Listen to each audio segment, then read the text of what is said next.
Hi guys, welcome to my channel. ఈరోజు వీడియోలో chicken curry ఎలా చేయాలనేది చూపిస్తున్నానండి. మనకి ఫస్ట్ ఉల్లిపాయ అలాగే పచ్చిమిర్చి కూడా చిన్న చిన్న ముక్కలుగా కట్ చేసుకుని రెడీగా పెట్టుకోవాలండి.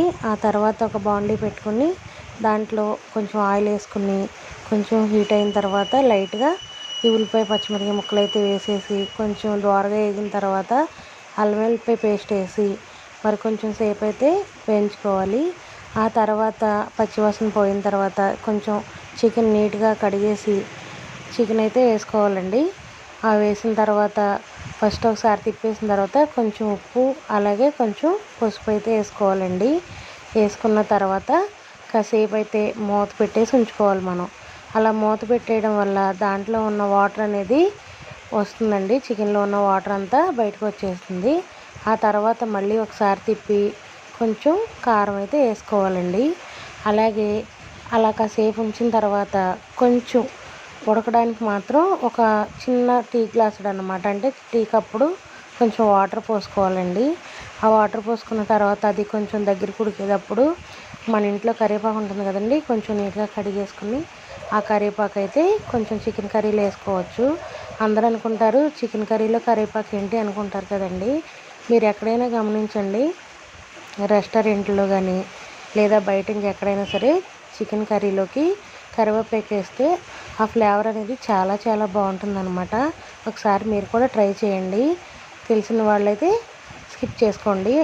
అయితే ఇందులో కరివేపాకు వేయడం వల్ల చాలా చాలా బాగుంటుందన్నమాట.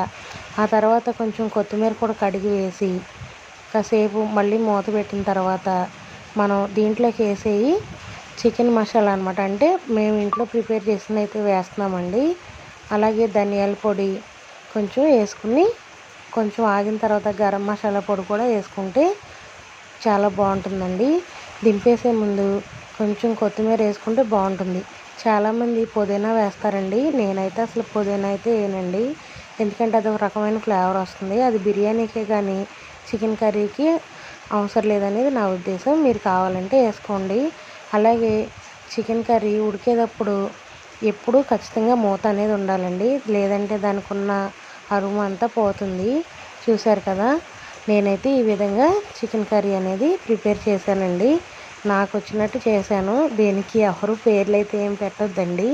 చూశారు కదా, ఆ పక్క పొయ్యి మీద ఉల్లిపాయలు ఎందుకు వేస్తున్నాను అనుకుంటున్నారా? బిర్యానీ చేశానండి, దమ్ బిర్యానీ. అది కూడా ఒక వీడియో పెట్టాను చూడండి. చికెన్ కర్రీ చూశారు కదా ఎలా అయిపోయిందో. చక్క దగ్గరికి ఇలా ఉడికిన తర్వాత మనం ఒక ముక్కనైతే తీసుకుని జస్ట్ ఇలా మనం చేత్తో అంటే ఇలా మెత్తగా ఉడికిపోవాలండి, అలా ఉండాలి, అంతేగాని గట్టిగా ఉండకూడదు. Bye bye.